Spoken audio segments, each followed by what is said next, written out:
Hi friends, வணக்கம் and welcome back to my channel Puli. இன்னைக்கு நம்ம ஒரு ஸ்மூத்தி ரெசிபி பார்க்க போறோம். மேங்கோ ஸ்மூத்தி எப்படி பண்றதுன்னு தான் பார்க்க போறோம். இது வந்து மேங்கோ சீசனா இருக்கிறதுனால உங்களுக்கு மேங்கோஸ் நிறைய கிடைக்கும். அதில நீங்க ஸ்மூத்தி, ஜூஸ் இந்த மாதிரி ரெசிபீஸ்லாம் நீங்க ட்ரை பண்ணலாம். ஸ்மூத்திக்கு பாத்தீங்கன்னா நீங்க சூஸ் பண்ற மேங்கோஸ் வந்து உங்களுக்கு வந்து புளிப்பு வேணும்னு நினைச்சீங்கன்னா புளிப்பு இருக்க மாதிரி மேங்கோஸ் வந்து எடுத்துக்கலாம். இனிப்பா வேணும்னு நினைச்சீங்கன்னா இனிப்பா இருக்கிற மாதிரி மேங்கோஸ் வந்து நீங்க சூஸ் பண்ணிக்கலாம். நான் இங்க வந்து லைட்டா புளிக்கிற மாதிரி மேங்கோஸ் தான் எடுத்துர்க்கேன். 1 கப் அளவுக்கு மாம்பழத்தை எடுத்து நல்லா தோல் சீவிட்டு இந்த மாதிரி கட் பண்ணி வச்சிருக்கேன். அதில் வந்து ஒரு கொஞ்சமா எடுத்துட்டு பேலன்ஸ் எல்லாத்தையும் வந்துட்டு நான் மிக்ஸர் ஜாருக்கு மாற்றிக்கிறேன். கொஞ்சமாக எதுக்கு நான் எடுத்து வைக்கிறேன்னு பார்த்தீங்கன்னா அது ஃபர்தராக வந்து நம்ம மேலே டெக்கரேட் பண்ணுறதுக்காக கொஞ்சமாக எடுத்து வச்சுக்கிறேன் நான். மீதி எல்லாத்தையும் நான் வந்து மிக்ஸர் ஜாருக்கு மாற்றிக்கிறேன். இப்போ இது கூட நான் வெண்ணிலா ஐஸ்கிரீம் வந்து 2 ஸ்பூன் அளவுக்கு சேர்க்குறேன். உங்களுக்கு வந்து எந்த ஃப்ளேவர் ஐஸ்கிரீம் உங்களுக்கு பிடிக்குமோ அந்த ஃப்ளேவர் சேர்த்துக்கலாம். நான் இங்கே வந்து வெண்ணிலா ஃப்ளேவர் சேர்க்குறேன்.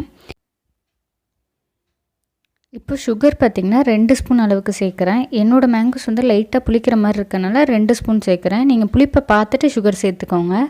இப்போ நான் 1 கப் அளவுக்கு காய்ச்சின பாலை வந்து ஃப்ரிட்ஜில் வந்து ஒரு 1 மணி நேரம் வச்சுருந்துட்டு எடுத்து வச்சுருக்கேன். அதை நான் சேர்த்துக்கிறேன். பால் வந்து காய்ச்சிட்டு ஆற வச்சு தான் சேர்க்கணும். இப்போ இது கூட பார்த்திங்கன்னா 4 காஞ்ச திராட்சை சேர்க்குறேன். உங்கள்கிட்ட பாதாம் பிஸ்தா ஏதாவது இருந்துச்சுன்னா இது கூட சேர்த்து அதையும் சேர்த்துக்கலாம். சப்போஸ் பாதாம் பிஸ்தா சேர்க்குற மாதிரி இருந்தால் நல்லா துருவிட்டு சேர்த்துக்கோங்க. இல்லைன்னா சரியாக அரைப்படாத மாதிரி இருக்கும். உங்களுக்கு காஞ்ச திராட்சை வந்து அரைப்படலைன்னா கூட வாயில் கடிப்படும் போது உங்களுக்கு நல்லா டேஸ்ட்டாக இருக்கும். ஆனால் உங்களுக்கு பாதாம் பிஸ்தா அந்த மாதிரி இருக்காது. அதனால் துருவிட்டு சேர்த்துக்கோங்க. இப்போ இதை நல்லா ஸ்மூத்தாக அரைச்சிக்கிறேன். இப்போ வந்து இந்த ஸ்மூத்தி அப்படிங்கிறதுனால உங்களுக்கு வந்து சின்ன சின்னதாக மாம்பழ துண்டுகள் இருந்தால் கூட உங்களுக்கு பரவாயில்ல. அது வந்து நீங்கள் சாப்பிட தான் போகிறீங்க, ஜூஸ் கிடையாது.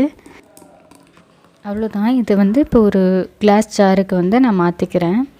நான் வந்து சின்ன சின்னதாக அந்த மேங்கோ பீசஸோடு தான் சேர்க்குறேன். எனக்கு வந்து அந்த மாதிரி மேங்கோஸை வந்து சேர்த்து சாப்பிட்ற மாதிரி இருந்தால் நல்லா எனக்கு பிடிக்கும். அதனால் அந்த மாதிரி சேர்த்துக்கிறேன்.